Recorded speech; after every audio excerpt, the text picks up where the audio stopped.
और अब एक अहम खबर जो आपसे हमसे जुड़ी हुई है। दुनिया नई नई बीमारियों के इलाज खोज रही है, लेकिन पुरानी बीमारियां पलट कर हमले कर रही हैं या फिर वो लाइलाज बनी हुई हैं। ऐसी ही एक बीमारी कैंसर है, जिसे अभी तक असाध्य माना जाता है, लेकिन धीरे धीरे कैंसर से लड़ाई कई मामलों में कामयाब भी हो रही है। महिलाओं में बढ़ते सर्वाइकल कैंसर को रोकने के लिए सरकार एक बड़ी योजना पर काम कर रही है। महिलाओं में बढ़ता सर्वाइकल कैंसर, सरकार इसके लिए अब बड़ी योजना बना रही है। 9 से 14 साल की लड़कियों को अब वैक्सीन लगाने पर विचार हो रहा है। 3 साल तक चलेगा ये टीकाकरण का अभियान और अलग अलग चरणों में टीकाकरण अभियान चलाया जाएगा। इस साल अप्रैल के बाद से अभियान चलना शुरू होगा। सरकार 5 करोड़ टीके इसके लिए जुटा लेना चाहती है। वैसे दुनिया भर में कैंसर बढ़ रहा है और डॉक्टरों के मुताबिक इसकी वजह बदली हुई जीवन शैली भी है। नौजवानों में बढ़ता कैंसर है, डॉक्टर इसकी वजह भी बता रहे हैं।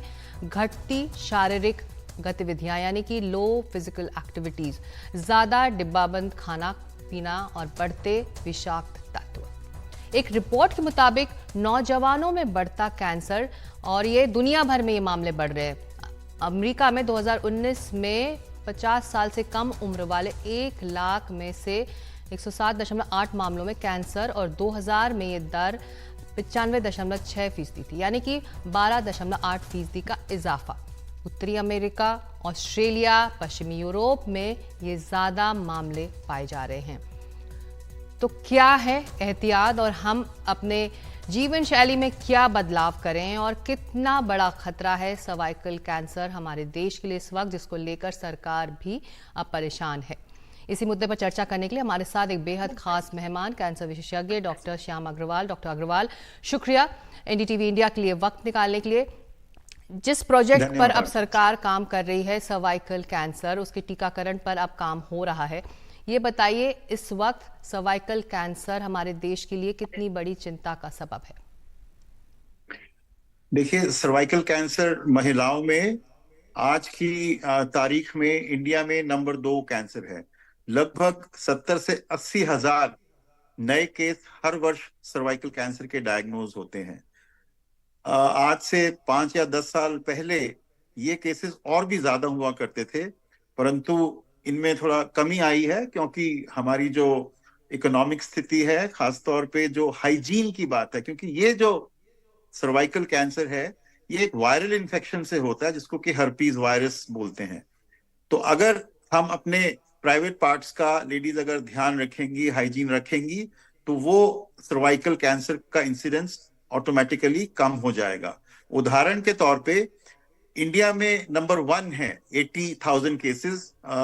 अगर आप अमेरिका या यूरोप की बात करें तो वहां पे सर्वाइकल कैंसर का इंसिडेंस बहुत ही कम है, क्योंकि वो बहुत पढ़े लिखे हैं और अपनी सफाई का ध्यान रखते हैं। लेकिन क्योंकि हर्पीज वायरस एक ऐसी वायरस है जो कि संक्रमण के चलते हो सकती है, और वो धीरे धीरे करके कैंसर का रूप लेती है, तो उसकी रोकथाम के लिए सर्वाइकल कैंसर की वैक्सीन बन गई हैं, जिनका कि अब इस्तेमाल किया जा रहा है। डॉक्टर अग्रवाल, मामला इतना आगे कैसे बढ़ा? आप कह रहे हैं ये वैक्सीन मार्केट में अवेलेबल थी, लेकिन इसको दाम लेकर ही वो लोग अफोर्ड कर पा रहे थे जो आप कह रहे हैं कि जो फाइनेंशियली एक साउंड थे और जो अवेयर थे इस वैक्सीन के बारे में। लेकिन हाइजीन का ही ये मामला है, और किसी खास इनकम ग्रुप में या खास तबके में ये ज्यादा दिखाई देता है इस तरह के मामले? बिल्कुल। तो जो महिलाएं सफाई का ध्यान नहीं रख पाती हैं, या जिनके शायद मल्टीपल पार्टनर्स रहते हैं, सेक्सुअल पार्टनर्स रहते हैं, उनमें ये सर्वाइकल कैंसर का इंसिडेंस ज्यादा है। और इसी वजह से, क्योंकि जैसे मैंने कहा कि हमारी ये समझ और ये इकोनॉमी थोड़ी इंप्रूव हुई है पिछले 10-15 वर्षों में, तो as such even without the use of vaccine cervical cancer का इंसिडेंस कम हो गया है। लेकिन अगर हमें उसको जड़ से निकालना है और अगर उसको बिल्कुल ही ना के बराबर करना है, तो हमें, जैसे कि मुहिम चलाई जा रही है कि 9 से 14 साल के बच्चों को वैक्सीनेट किया जाए, लेकिन अब तक जी। हमारे पास दो वैक्सीन अवेलेबल थी जो कि इंपोर्ट होती थी, जो कि कॉस्टली थी, गार्डासिल और सर्वरिक्स। लेकिन अब इंडिया में भी इंडिजिनस वैक्सीन जी। का उत्पादन हो रहा है, जो जिसका कि दर्शक इस्तेमाल डॉक्टर किया अग्रवाल इस जाएगा। वक्त हमारे साथ जुड़ रहे हैं, उनको मैं एक बार फिर बता दूं कि देश में महिलाओं में सर्वाइकल कैंसर का जो खतरा है, जो रिस्क है, वो लगातार बढ़ रहा है। और इसी वजह से सरकार एक बड़ी योजना की तैयारी कर रही है कि 9 से 14 साल की उम्र की जो लड़कियां हैं उन्हें वैक्सीनेट किया जाए, और इसके लिए एक फॉर्मल टीकाकरण अभियान भी चला जाएगा जो अप्रैल के बाद शुरू होने वाला है। तो इस टीकाकरण अभियान के तहत एक पर्टिकुलर एज ग्रुप की लड़कियों को डॉक्टर अग्रवाल ये टीका लगेगा, तो एक बार अगर ये टीका लग गया तो फिर लाइफ लॉन्ग या कवर करता है रिस्क को? ऑलमोस्ट देखिए, क्योंकि जो जब तक ये सेक्सुअली एक्टिव होते हैं तब तक ये संक्रमण होता है। तो इसमें 3 टीकों की बात होती है, जिससे कि ऑलमोस्ट लगभग 20-25 साल के लिए आपको उसमें हेल्प हो जाती है। हम्म। जी, इससे पहले हम जो बात कर रहे थे कि मार्केट में ये वैक्सीन अवेलेबल थी लेकिन दाम देकर इसे लोग ले रहे थे। ऐसे में जब ये अभियान चलाया जाएगा तो आप कह रहे हैं कि एक तरह से बहुत ज्यादा कवर होगा इस अभियान के तहत, और एक तरह से जो रिस्क है हम अपने देश में बहुत ज्यादा कम कर पाएंगे, डॉक्टर अग्रवाल? एब्सोल्युटली, क्योंकि ये जो टीके की जो कीमत अब आ रही है वो शायद 200-300 रुपए की रेंज में आ जाएगी।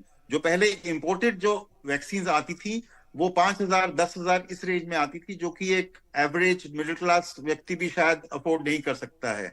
तो इसीलिए, क्योंकि अब इसका सस्ता उत्पादन शुरू हो गया है, तो आप सरकारी स्कूलों में और इवन पब्लिक स्कूल्स में भी इसको इस्तेमाल कर पाएंगे, जिससे कि ये सर्वाइकल कैंसर को रोकथाम हो जाएगी। जी, डॉक्टर अग्रवाल, एक दूसरी रिपोर्ट है, इसके आगे हम बढ़कर देखें।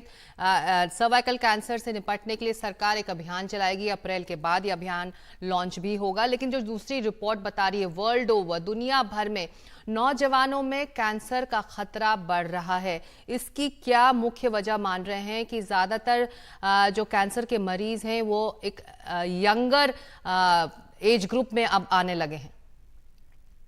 बिल्कुल, आप ठीक कह रही हैं। ये समस्या ना केवल अमेरिका और यूरोप की है, ये भारत में भी हम देख रहे हैं कि 15 से 20 साल या 25 साल के जो नौजवान लोग हैं उनमें वो कैंसर्स पाए जा रहे हैं जो अमूमन ओल्ड एज में पाए जाते हैं। खास तौर पे जैसे रेक्टम का कैंसर, कोलन का कैंसर, या इवन लेडीज के अंदर ब्रेस्ट कैंसर। तो ये इसके जो कारण हैं वो जुड़े हुए हैं हमारे लाइफस्टाइल से। लाइफस्टाइल में जैसे आप देखते हैं कि प्राइवेट स्कूल्स में ओबेसिटी या मोटापा वो एक बहुत बड़ा कारण बन रहा है। आपका जो खान पान है, जिसमें कि आप जंक फूड, पिज्जाज, बर्गर्स, इन सब का सेवन करते हैं, तो उससे आपके कैंसर के जो इंसिडेंस है वो बढ़ रहे हैं। तीसरा, आप रात रात भर कंप्यूटर पे या सोशल मीडिया में रहते हैं, जिससे कि आपका सारा एक्सरसाइज का जो प्रोग्राम है वो सब नहीं होता है, और आप हरी पत्तेदार सब्जियां या फ्रूट्स का सेवन कम कर रहे हैं। तो एक्चुअली कैंसर एक लाइफस्टाइल डिजीज है। अगर आप ये सब चीजें बचपन में ही करनी शुरू करेंगे कि आप एक्सरसाइज नहीं करेंगे और जंक फूड का सेवन करेंगे और अपने वेट का ध्यान नहीं रखेंगे, तो ये कैंसर का बढ़ने का कारण यही नजर आ रहा है। स्मोकिंग, अल्कोहल इंटेक जो कि इस्तेमाल करते हैं बच्चे 15 साल के ऑनवर्ड्स, तो ये सब चीजें हैं जो कि यंग एज के अंदर कैंसर को कंट्रीब्यूट कर रही हैं। जी, आप कह रहे हैं कि जो छोटी छोटी चीजें हम रोजाना की जो जिंदगी है, जीवन शैली है, लाइफस्टाइल है, उसमें बदलाव करें तो आगे चलकर हम अपना रिस्क जो है वो बहुत ज्यादा कम कर सकते हैं। लेकिन मेडिकली क्या ऐसे भी टेस्ट हैं या फिर ऐसे भी कुछ प्रावधान हैं जिसके तहत ये जो कैंसर को एक तरह से प्रिडिक्ट किया जा सकता है, चाहे वो तमाम जो टेस्ट हों, ऐसे कुछ टेस्ट भी हैं क्या मेडिकल जगत में इस वक्त जो इस्तेमाल में लाए जा सकते हैं या फिर आने वाले हैं वो? देखिए, जितना भी गाइडलाइंस हैं वो 40 वर्ष के बाद लागू होती हैं, क्योंकि कैंसर का इंसिडेंस 40 इयर्स के बाद बढ़ता है। महिलाओं के अंदर मेमोग्राफी, लेडीज के अंदर सर्वाइकल कैंसर के लिए पैप्समियर का टेस्ट, और भी मेल्स के अंदर प्रोस्टेट कैंसर को डिटेक्ट करने के लिए पीएसए का टेस्ट। और 40 इयर्स के बाद एक नॉर्मल इंसान को अपने डॉक्टर के पास जाके पूरे शरीर का चेकअप कराना चाहिए। यंग बच्चों के अंदर 25 साल, 30 साल या 40 साल से कम में कोई भी गाइडलाइन नहीं है, अनलेस कि उनके परिवार में कैंसर की हिस्ट्री है, जिसमें कि हेरिडिटरी कैंसर आते हैं। तो हेरिडिटरी कैंसर जो है वो केवल 5% होते हैं। ज्यादातर जो कैंसर हैं वो हम अपनी लाइफस्टाइल की वजह से एक्वायर कर रहे हैं, जिसमें कि जैसे मैंने बताया कि मोटापा, खान पान, स्मोकिंग, अल्कोहल या वायरसेस से। तो कैंसर को अर्ली डिटेक्ट करना एक बहुत बड़ी जंग है, और क्लियर कट गाइडलाइंस सारे कैंसर्स के लिए नहीं है। जी, तो आप कह रहे हैं कि जिसके परिवार में कैंसर नहीं है तो वो अपने लाइफस्टाइल पर ध्यान दे, उसमें चेंजेस लाए ताकि आगे चलकर वो इस रिस्क से दूर रहे। लेकिन जिनकी फैमिलीज में हैं वो क्या एहतियात बरतें या फिर क्या टेस्ट करवाएं ताकि इस पर नजर रखी जा सके, डॉक्टर अग्रवाल? देखिए, ब्रेस्ट कैंसर और ओवेरियन कैंसर सिंड्रोम होता है, जिसमें कि अगर किसी के परिवार में दो बहनों को या माँ बेटी को कैंसर है तो उनके बच्चों को भी ओवरी और ब्रेस्ट कैंसर होने की संभावना होती है। तो उनको अपनी जांच में mammography, MRI of the breast, ultrasound of the abdomen ये कराना चाहिए। और आजकल कुछ ब्लड टेस्ट आ गए हैं सिंपल, जिसमें कि हेरिडिटरी जीन पैनल कहते हैं, जिसमें BRCA1, BRCA2 और भी बहुत सारे जीन्स हैं जो कि सिंपल ब्लड टेस्ट से हम पता लगा सकते हैं। जैसे शायद आपने एंजेलिना जोली का नाम सुना, तो उनका BRCA12 पॉजिटिव था, तो उन्होंने प्रोफिलैक्सिस करने के लिए, अपनी बचाव करने के लिए ओवरीज भी निकलवा दी और ब्रेस्ट भी निकलवा दी। लेकिन मैं ये मैसेज नहीं दे रहा हूं कि ये एक कॉमन सिचुएशन है। केवल 5% कैंसर ऐसे होते हैं जो कि हेरिडिटरी होते हैं, जो कि आप अपने पेरेंट्स से या ग्रैंड पेरेंट्स से ले सकते हैं। तो ज्यादातर cancer are acquired due to lifestyle.